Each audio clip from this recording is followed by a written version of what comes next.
তব কথামৃতং তপ্ত জীবনং কবিভিরীরিতং কল্মষাপহং শ্রবণমঙ্গলং শ্রীমদততং ভুবি গৃহন্তি এ ভুরিদা জনা। শ্রী শ্রী রামকৃষ্ণ কথামৃত চতুর্থ ভাগ দ্বাবিংশ খণ্ড চতুর্থ পরিচ্ছেদ।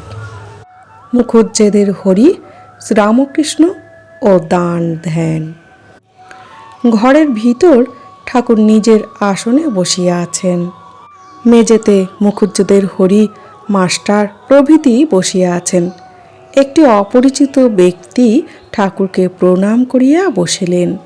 ঠাকুর পরে বলিয়াছিলেন, তাহার চক্ষুর লক্ষণ ভালো না, বিড়ালের ন্যায় কটা চক্ষু।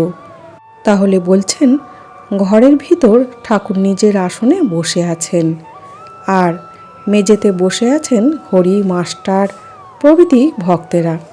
একজন অপরিচিত ব্যক্তি ঠাকুরকে প্রণাম করে বসিলেন। ঠাকুর পরে সেই ব্যক্তির সম্বন্ধে বলছেন যে তার চক্ষুর লক্ষণ ভালো ছিল না, বিড়ালের ন্যায় কটা চক্ষু। ঠাকুরকে হরি তামাক সাজিয়া আনিয়া দিলেন।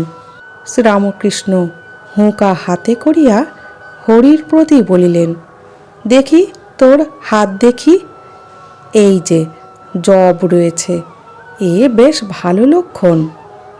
তাহলে বলছেন হরি হুঁকা সেজে ঠাকুরের কাছে এনে দিলেন।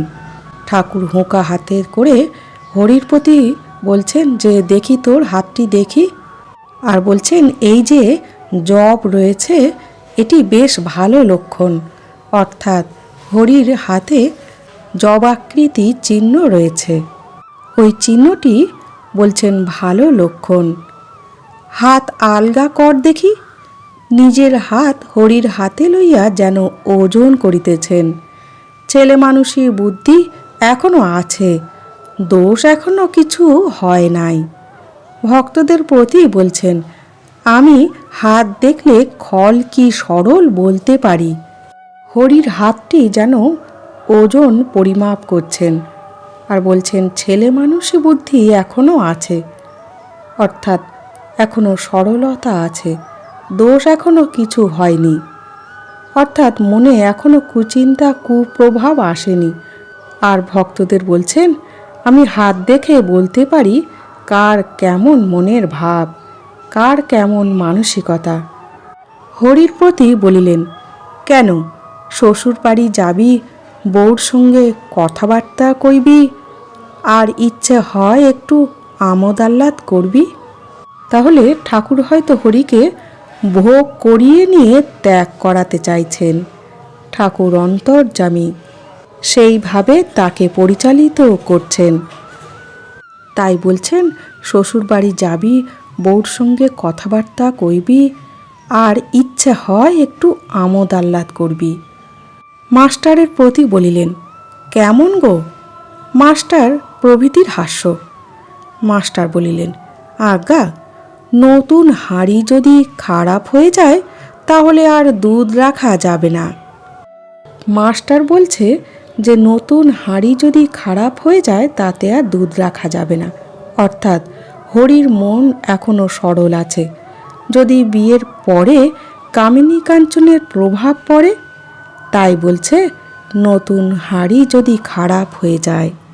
শ্রীরামকৃষ্ণ সহাস্যে বলিলেন, এখনো যে হয় নাই তা কি করে জানলে?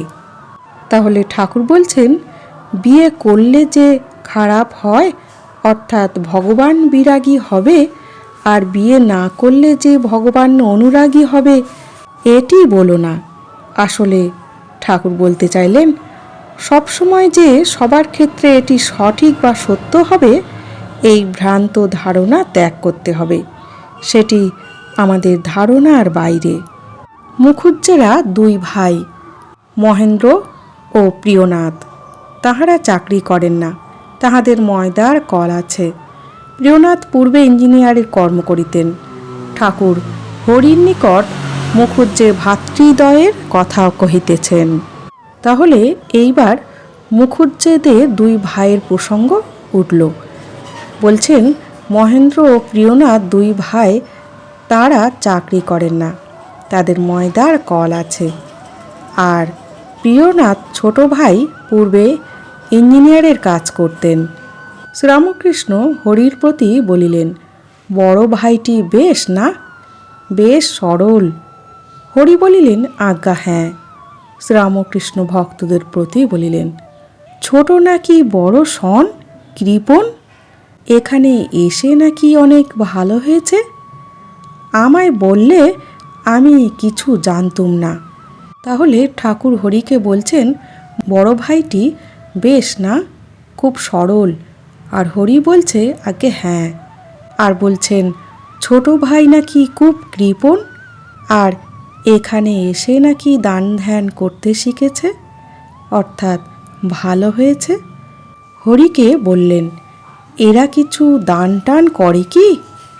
হরি বলিলেন, তেমন দেখতে পাই না। এদের বড় ভাই যিনি ছিলেন তার কাল হয়েছে, তিনি বড় ভালো ছিলেন, খুব দান ধ্যান ছিল। ঠাকুর হরিকে জিজ্ঞাসা করছেন, এরা কি কিছু ভগবানের উদ্দেশ্যে দান ধ্যান করে? আর হরি বলছে, তেমন কিছু দেখতে পাই না, কিন্তু বড় ভাই যিনি ছিলেন তিনি গত হয়েছেন, তিনি একটু দান ধ্যানী ছিল, তিনি বড় ভালো ছিলেন। আজ এই পর্যন্ত। জয় ঠাকুর, জয় মা।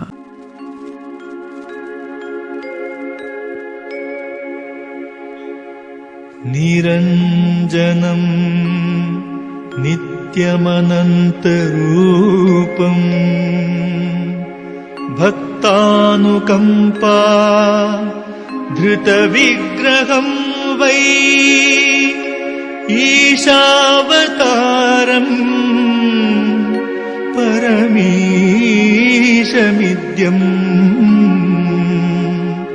तं रामकृष्णं शिरसा नमामि।